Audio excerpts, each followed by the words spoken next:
Hello there.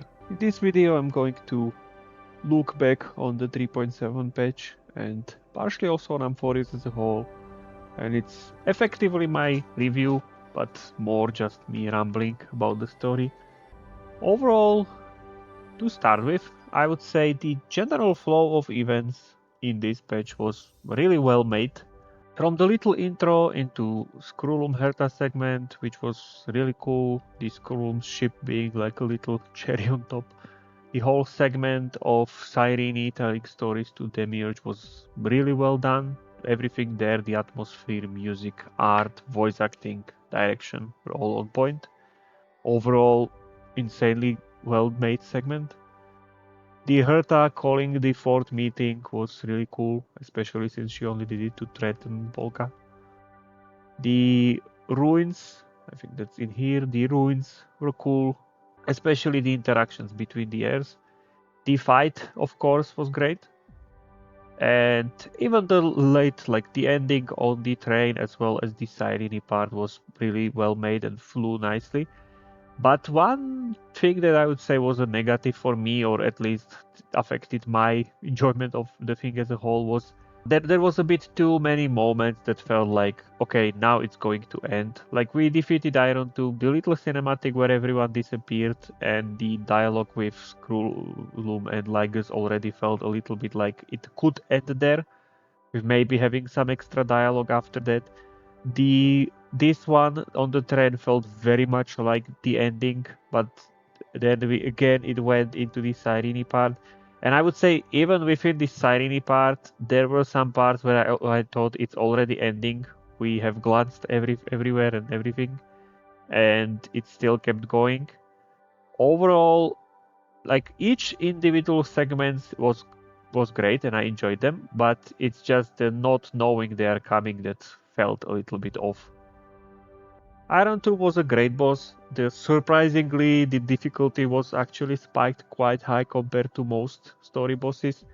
He got me like 4 times. I mean, I was using trial characters and got really unlucky with his attacks, all focusing one person pretty much all the time. But overall, enjoyable fight. I'm not sure if it will still be enjoyable when they scale it for like anomaly arbitration, but we will see. These scenes and his attacks and animations were really well made. I am a tiny bit wishing that we got more space shots from the outside, because I know what Hoyo is capable of with mecha and ships animation and cinematics, but I guess the boss already has had so much in it that budget was probably already spent. Having us talk to Noose after the fight was also great. My understanding was that at the end, Noose even broke the fourth wall, maybe, with the last question. It very much felt like the last question was directed at the player rather than at the Trailblazer. Okay, outside of that, first of all, regarding probably the biggest thing, which is the ending, I'll say I was really unsure where they are going to go with the ending. The last few trailers for Cyrene as well as the Exotail Myriad Celestia all felt like Amphoreus would be lost, but honestly I didn't think they had the balls, and I was thinking maybe it's just like a bait to make people like excited for the patch and to take it more seriously and such. I thought they would go some route of, like, you know, Trailblazer goes on about breaking rules and whatnot. And also, like, my understanding was that we were supposed to be fateless, as in, like, I thought Elio could not fully foresee our future. So I thought maybe we can do something that would, like, go outside of the expected route, but I guess not. When it comes to the ending of Amphoreus as the planet, I mean, when we consider that everyone was just electrical signals within a program, I did not really see a clear way of bringing them back to life, like actual life, that would be well explainable, so to say, before the patch. And in that way, having them disappear for now, but have the whole Amphoreus have a This chance to story eventually deserves a be reborn perfect from ending. memories might be the best possible Don't you ending think? for them, actually. But what still sucks, in my opinion, is that for now at least, we are losing all Chrysosers who were to me, in my opinion, the most fleshed out characters that we had in the game so far, both like themselves as well as in relation to each other as well as to our MC. Our story is When you far from consider over. like previous versions, Penacony for example, I believe, if I'm not wrong, the whole story of Penacony happened within like canonically happened within like span of 2 days.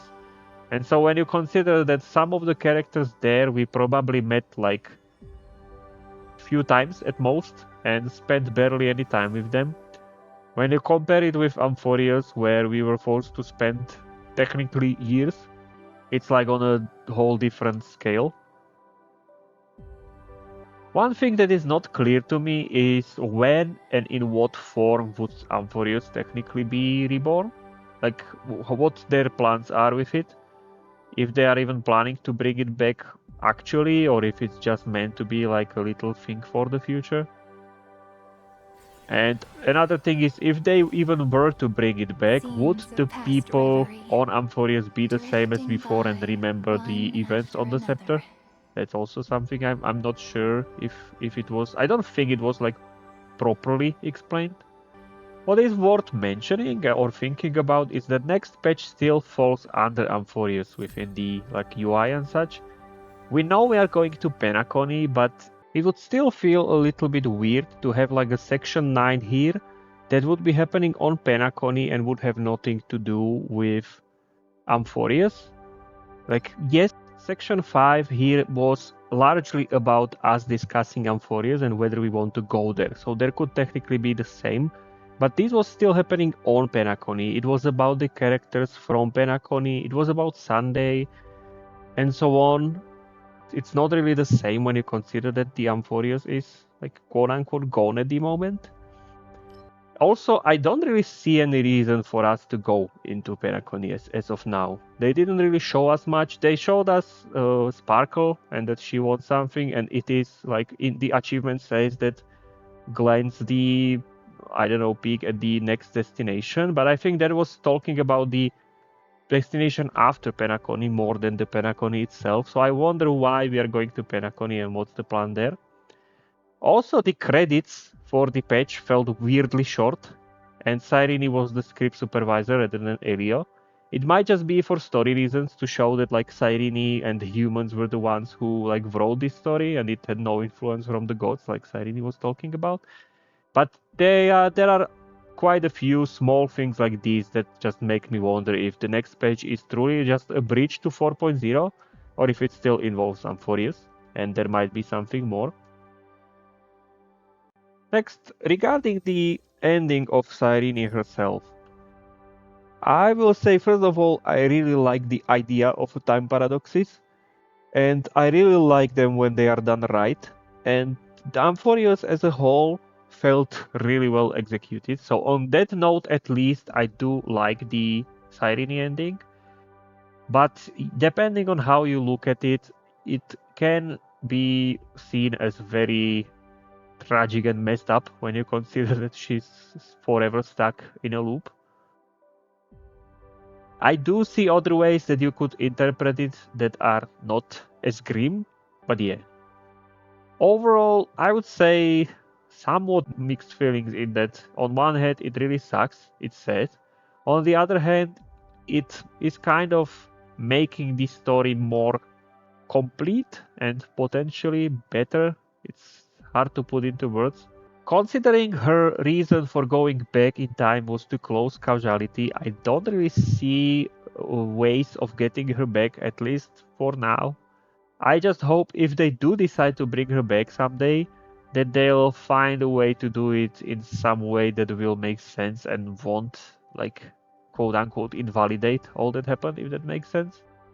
On that note, I was thinking, like, Herta said she saw two paths and on both Cyrene was standing, and Noose didn't tell her which is correct.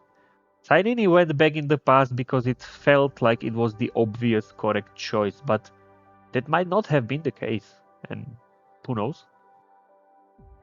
As far as Amphoreus as a whole goes as an arc, it's definitely my favorite world overall that we had so far. I liked it from 3.0, I loved it from 3.1. it actually got me to care about the world and its lore to the point I actually went and like I collected and read all the readables that I managed, which never happened before.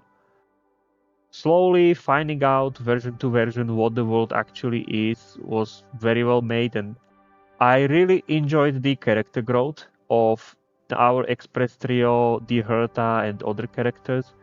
The Express Trio to me always felt a bit lacking, especially Danhang and Stel. Stel was kind of a meme, and Danhang was a bit too, I don't know, withdrawn, or how to say it. And Amphoreus really solidified them as actual characters.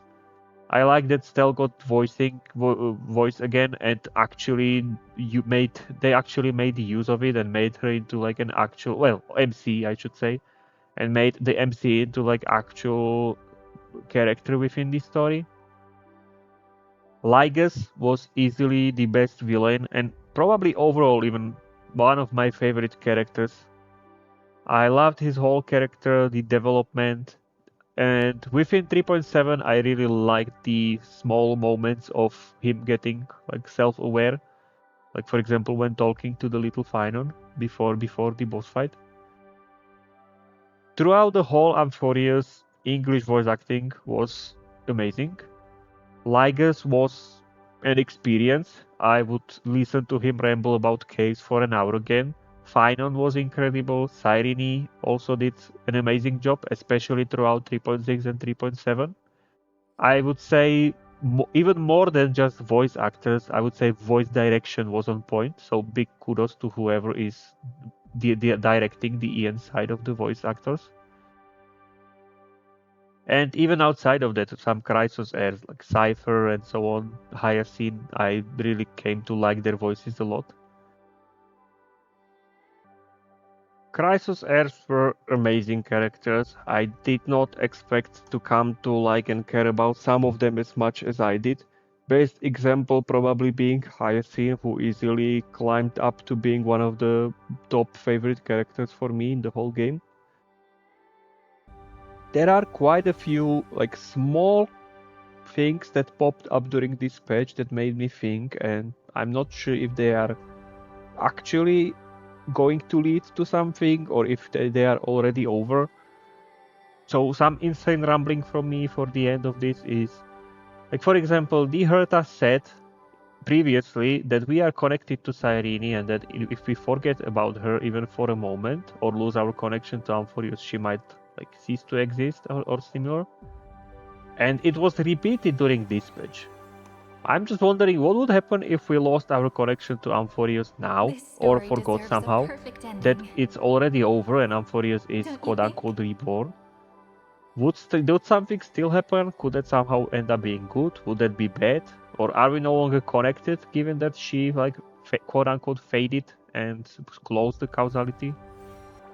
The other MC appearing with Nanook, with what looks like Nanook's eyes and connected to the fact that news mentioned that maybe Trailblaze already became finality makes me wonder what's going on there.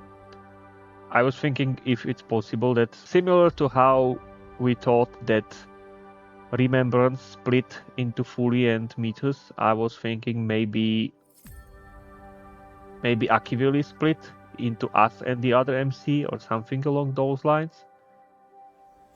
Even their line, like their motivation, they told us, I trailblaze because my own eyes have not seen the end.